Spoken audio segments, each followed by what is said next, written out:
Estamos de volta com o nosso programa Além da Notícia e hoje nós estamos conversando sobre o tema Desafios da Imigração.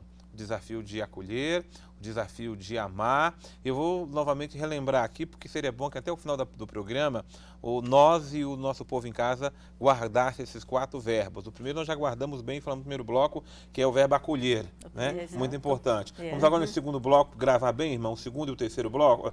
O segundo verbo é? Proteger. Proteger. Como é que a gente tem que proteger esses irmãos? A proteção se volta bastante para a dimensão de dar as garantias que a pessoa precisa para poder sentir-se segura no país. Ou seja, dar documentos, ter possibilidade de obter documentos formais, sentir-se, viver o ambiente de segurança normal que a população vive, não pretendemos privilégio, mas enfim, a proteção sobretudo tem a ver com toda uma conduta do país, de governo, que evidentemente todos nós também colaboramos, ajudando as pessoas a obterem a sua documentação, a estarem seguros, a terem carteira de trabalho, a poderem viver, enfim, com a segurança, de dignidade, né? Mas sobretudo com a documentação que lhe garanta tranquilidade, sobretudo nas suas relações sociais, nas suas relações de vida e na sua vida habitual no país. Cristina, minha querida assessora da Caritas Brasileira, eu quero saber, vamos entrar aqui no tema dos nossos irmãos imigrantes e refugiados que estão vindo da Venezuela para o Brasil. Os nossos venezuelanos estão se sentindo aqui acolhidos e protegidos? Pois é, né? Eu acho que é evidente que a gente encontra muitas pessoas contribuindo para que eles se sintam acolhidos e protegidos. A gente tem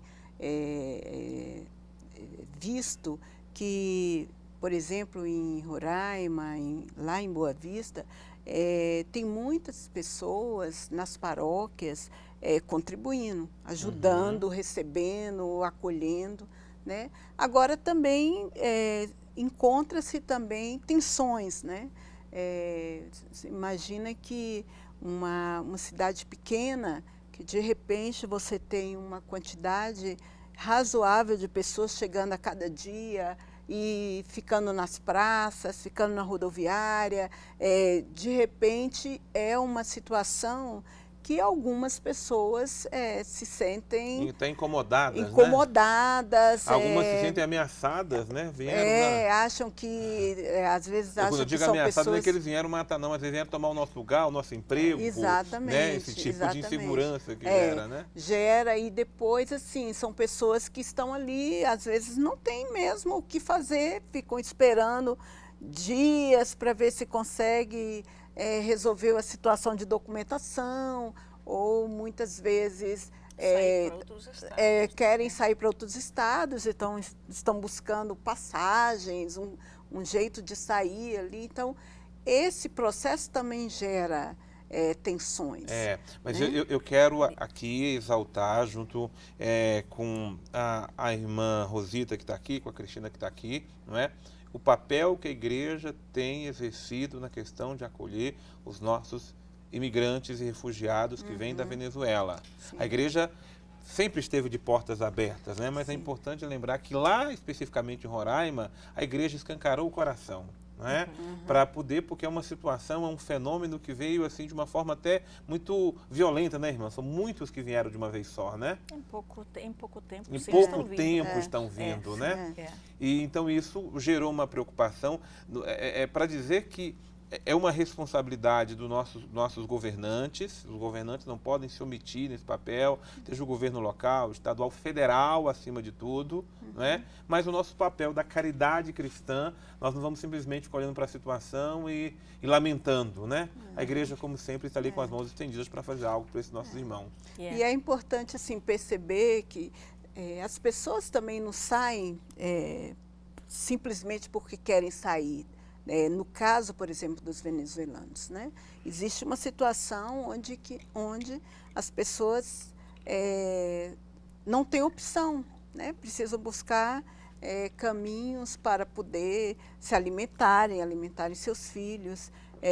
E a gente vê famílias, às vezes, caminhando dias para poder chegar até ali. Então, assim, é uma realidade em que se a gente se coloca no lugar dessas pessoas, né, vivendo, primeiro saindo do seu lugar de um certo conforto, no sentido, um lugar onde ela se sente acolhida, um lugar natural de onde veio, indo para outro país, ainda sem conhecer a língua, né, tendo que buscar alguma forma de sobreviver, quer dizer, é uma realidade muito difícil para eles. Vamos ilustrar um pouco essa realidade, a irmã volta comentando também. Vamos acompanhar então essa matéria, porque a nossa equipe de reportagem da TV Canção Nova esteve lá em Roraima, não é? Para poder acompanhar esse bonito trabalho que a igreja faz lá em Roraima, acolhendo nossos irmãos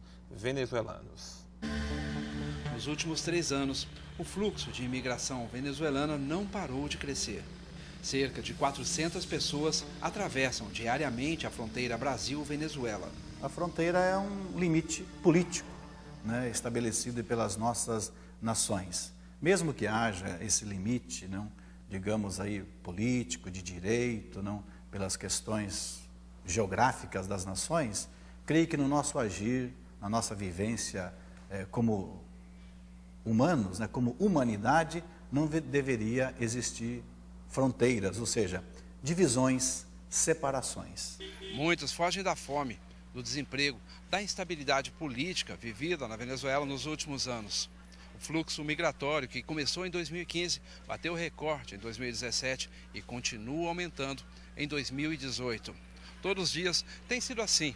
Centenas de venezuelanos tentam cruzar a fronteira entre a dura realidade vivida no país deles para tentar uma vida nova no Brasil. Querem e precisam costurar novos projetos de sobrevivência. Os dados da Acnur, o Alto Comissariado das Nações Unidas, são significativos. Entre janeiro e setembro de 2017, 48.500 venezuelanos solicitaram refúgio no mundo, quase o dobro do ano anterior. Até julho de 2017, estimava-se que havia cerca de 300 mil deles na Colômbia, 40 mil em Trinidad e Tobago e 30 mil no Brasil, em situações migratórias diversas, inclusive irregular. Mas de julho para cá, esse número ainda só é válido para a capital de Roraima. Boa Vista tem cerca de 330 mil habitantes brasileiros. Calcula-se que a população tem aumentado em mais de 10% em apenas 3 anos. Está aí os números mostrando para nós, é uma situação muito dramática, né? São pelo menos 400 imigrantes por dia que cruzam a fronteira do Brasil com a Venezuela, né, irmã? É bom lembrar que Roraima já é um estado muito pequeno, a cidade de Boa Vista também, não é? E as condições econômicas não são as melhores, não é? Então, mas a igreja está lá trabalhando para poder estender a mão, né, irmã? Sim, nós temos que... No início eu já comentava que um dos aspectos ricos também que a gente está vendo nesse mundo das migrações é a mobilidade da sociedade e de muitas instituições, de congregações religiosas que estão passando agora a se dedicar a essa temática. Ali em Roraima, eu tive a oportunidade, desde praticamente o início de 2017, lá em Pacaraima, estive várias vezes já por lá. Abrimos vários serviços lá, junto com o pároco da cidade de Pacaraima. Em Boa Vista, da mesma forma, muitas vezes, já tenho ido com muita frequência, porque já temos vários trabalhos iniciados lá. E a gente sente assim o crescimento da dedicação das comunidades, da igreja e das comunidades locais. Evidentemente, temos que reconhecer uma série de outros aspectos da Polícia Federal, organismos internacionais.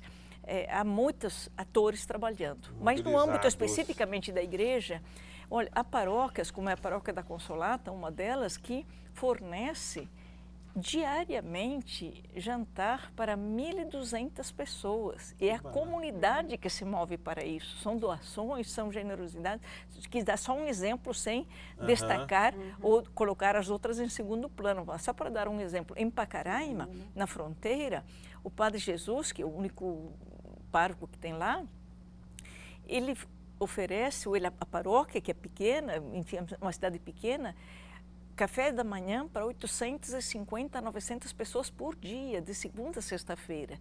Tudo através de movimento, de generosidade. Então, eu acho assim, nós estamos citando esses aspectos muito básicos da alimentação, porque realmente as pessoas da Venezuela estão saindo do país fundamentalmente por causa da fome. Evidentemente que é toda uma questão de análises políticas, econômicas a serem feitas, mas o que as pessoas estão sofrendo é fome, falta de medicamentos, falta de produtos básicos. Eu recebi aqui em Brasília também pessoas que choram quando recebem um medicamento que elas precisam e que há muito tempo não estavam recebendo. Então, são situações realmente assim, muito de sensibilidade humanitária, de solidariedade efetiva. Eu acho que é importante também lembrar aqui, gostaria de sublinhar, que o Papa Francisco, quando ele fala das comunidades que acolhem imigrantes, ele sempre diz o seguinte: nós não ignoramos que a comunidade local se sente um pouco, digamos assim, preocupado, às vezes até quase que assustada com a chegada dos imigrantes. Isso é natural, é natural, ele disse. Não podemos pretender que as pessoas previamente tenham sempre uma disponibilidade. Então, a gente reconhece que isso faz parte de uma certa preocupação ao acolher, ao ver a chegada dos imigrantes, mas ao mesmo tempo alimenta-se a grande esperança, a grande alegria de que essas comunidades, e realmente nós constatamos isso com a Igreja de Roraima, com a Diocese, com as paróquias, com as comunidades, a sensibilidade crescente. Você imagina o que é uma paróquia que de repente vai tendo 25 pessoas por dia, 50 pessoas por dia, preparando a janta, o jantar, preparando o almoço. Cuidando com amor, né? Cuidando com amor. Então, acho que isso são exemplos, até me emociona. A senhora também me deixa muito emocionada. Mas eu quero ouvir aqui também da Cristina. Cristina, e especificamente o que a Caritas está fazendo lá nessa questão de Roraima, aliás, em Roraima, com essa questão dos venezuelanos? Então, tem a Caritas, como ela está em várias regiões, ela tem nos diversos locais apoiado a ação com os venezuelanos. Por exemplo, Manaus tem recebido uma leva grande também? Muitos venezuelanos, às vezes, passa por Boa Vista e vai para Manaus. Segue a pé? Olha, não, porque tem que atravessar Rio ainda, né? Não, tem estrada, tem de Pacaraima até Boa Vista. Até Boa Vista. Mas para Manaus eles precisam de um transporte, né? Agora, tem muita gente chegando ali. Inicialmente, chamou muita atenção no início a chegada dos indígenas, o Aral, né? Que foram os primeiros, né, irmã, que chegaram por ali. Indígenas da Venezuela. Da Venezuela, que chegaram ali e foram muitos para Manaus. Então, a Caritas, ela tem trabalhado intensamente junto lá também com a Pastoral dos Migrantes, acolhendo essas pessoas. E agora, essa semana mesmo, eles estão já aguardando, eles estão com 3 abrigos já. Sim. Atendendo em 3 abrigos. E isso estão, em Manaus, né? Em Manaus. E estão aguardando a chegada agora de um novo grupo, que é um pouco mais de 100 pessoas, que estão indo e que vão ser recebidos também pela Caritas. Isso em Manaus. Mas em Porto Velho, ali Roraima, Rondônia. Em Belém, quer dizer, eles vão se espalhando. Em Rio Branco, em Santarém, quer dizer, e a Caritas, a gente vai tendo notícia de acolhimentos, né? O pessoal passa, às vezes é passagem, e na verdade eles pedem um apoio para uma passagem, para ir para um outro local. Então, assim, esse fluxo ele vai se ampliando. E agora, com esse processo de interiorização que o governo brasileiro está realizando, né? São Paulo começa a receber, o Paraná também, a Caritas está ali, já começa a receber e também atender venezuelanos. Então, esse fluxo ele vai crescendo para o Brasil, né? Para os outros estados, e a Caritas está ali apoiando. Nesse momento também a gente está organizando uma campanha a nível mundial, com a Caritas Internacional, no sentido de apoiar mais especificamente Roraima e Manaus nesse processo. Ontem uma equipe da Caritas estava lá em Boa Vista e dialogando com o Exército, com o Acnu, se percebeu assim, vai ter que criar outros abrigos. O fluxo está muito grande. Beleza. Cristina, deixa eu só interromper você aqui um instante. Sim. O nosso intervalo já está nos chamando, mas eu volto continuando conversando com vocês, porque esse assunto mexe com o coração de todos nós, né? Solidariedade e ação. Isso é evangelho vivo, tá? Nós voltamos daqui a pouco, inclusive, com as suas questões também, com você aqui no Além da Notícia.